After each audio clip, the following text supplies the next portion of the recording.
ഞാനിപ്പോൾ ഉള്ളത് ഊട്ടിയിലാണ്. ഊട്ടിയിലൊരു പഴയൊരു റിസോർട്ടുണ്ട്. ഇത് ബ്രിട്ടീഷുകാരുടെ കാലത്തുണ്ടാക്കിയ ഒരു റിസോർട്ടാണ്. ഇതിൽ പുറത്തുനിന്ന് നോക്കിയാൽ തന്നെ ഭയങ്കര ഊട്ടിയുടെ എല്ലാ ഭാഗങ്ങളും ഇതിൻ്റെ ഉള്ളിൽ നിന്ന് കഴിഞ്ഞാൽ കാണാൻ പറ്റും. ഇത് ഒരു പഴയ ഒരു ബ്രിട്ടീഷുകാരുടെ കാലത്തുള്ള അതേ ഒരു സ്ട്രക്ചറിലൊക്കെയാണ് ഇതിൻ്റെ പണി. നമ്മൾ പഴയ സിനിമകളൊക്കെ എടുത്ത് നോക്കിയാൽ കാണാം. ഇതേ രൂപത്തിലാണ് ഇതിൻ്റെ സ്ട്രക്ചർ വർക്കുകളൊക്കെ. പിന്നെ ഇതിൻ്റെ സൈഡ് ഭാഗങ്ങളിലാണെങ്കിലും നല്ല ആംബിയൻസ് ആണ്. കുറച്ച് ഹൈറ്റിൽ കയറാനുള്ളത് കൊണ്ട് തന്നെ ഒരുപാട് മുകളിലാണ് നമ്മൾ. അപ്പോൾ ഊട്ടിയുടെ സകല ഭാഗങ്ങളും നമുക്ക് ഇതിൻ്റെ മുകളിൽ നിന്നിട്ട് തന്നെ കാണാൻ പറ്റും. ഇതാണ് നമ്മുടെ ആ ബ്ലൂ കളറിൽ കാണുന്നതാണ് കുതിരപ്പന്തി. കുതിരകളെ ഓട്ട മത്സരവും കാര്യങ്ങളും ഒക്കെ നടത്തുന്ന ഒരു സ്ഥലമാണ് ഊട്ടിയിൽ. പിന്നെ അതിൻ്റെ മറ്റുള്ള ഭാഗങ്ങൾക്ക് നോക്കിക്കഴിഞ്ഞാൽ തന്നെ ഭയങ്കര ചെടികളെ കൊണ്ടൊക്കെ ഭയങ്കര രസമാക്കിയിട്ട് തന്നെ ഡിസൈൻ ചെയ്ത് വെച്ചിട്ടുണ്ട്.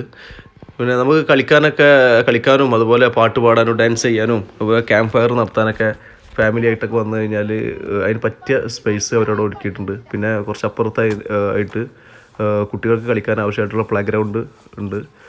പിന്നെ ഭക്ഷണം കാര്യങ്ങളൊക്കെ നമുക്ക് ഇവിടെ നിന്ന് തന്നെ ഇവർ തന്നെ ഉണ്ടാക്കി തരും. അത് നമുക്ക് പുറത്ത് പോകണമെന്നുണ്ടെങ്കിൽ നമ്മൾ ഒരുപാട് അടിയിലേക്ക് ഇറങ്ങിയിട്ട് ചായ കുടിക്കണം. പക്ഷേ ഇവർ നല്ല അടിപൊളി ചായ ആണെങ്കിലും എന്താണെങ്കിലും ഫുഡ് ഇവർ ഇവിടെ നിന്ന് തന്നെ ഉണ്ടാക്കിത്തരും. കുറച്ച് റേറ്റ് അധികമുണ്ട്, പക്ഷേ നമ്മുടെ വീട്ടിലുണ്ടാക്കുന്ന പോലത്തെ നല്ല ഭക്ഷണം അവർ അവിടെ ഉണ്ടാക്കിത്തരും. നമ്മൾ ഒരു 10 ചായയൊക്കെ വേണമെന്നുണ്ടെങ്കിൽ അതൊരു 10, 15, 16 ചായൻ്റെ ആ ഒരു ലെവലിൽ തന്നെ സാധനം ഉണ്ടാവും. ഫ്ലാസ്കിലാണ് കൊണ്ടുതരാം. അതുകൊണ്ട് തന്നെ നമുക്ക് ഇഷ്ടത്തിനനുസരിച്ചിട്ട് നമുക്ക് ഒഴിച്ച് കുടിക്കാൻ പറ്റും. എങ്ങനെയായാലും ഊട്ടിയിലൊക്കെ വരുന്ന ആളുകളുണ്ടെന്നുണ്ടെങ്കിൽ നമുക്ക് സജസ്റ്റ് ചെയ്യാൻ പറ്റിയ ഒരു സ്ഥലമാണ് ഈ റിസോർട്ട്. ഇത് ബ്രിട്ടീഷ് ക്ലിഫ് റിസോർട്ട് എന്നാണ് ഇതിൻ്റെ പേര്. ഇത് അതിൻ്റെ മുകൾ ഭാഗത്താണ്. ഭയങ്കര ആംബിയൻസാണ്.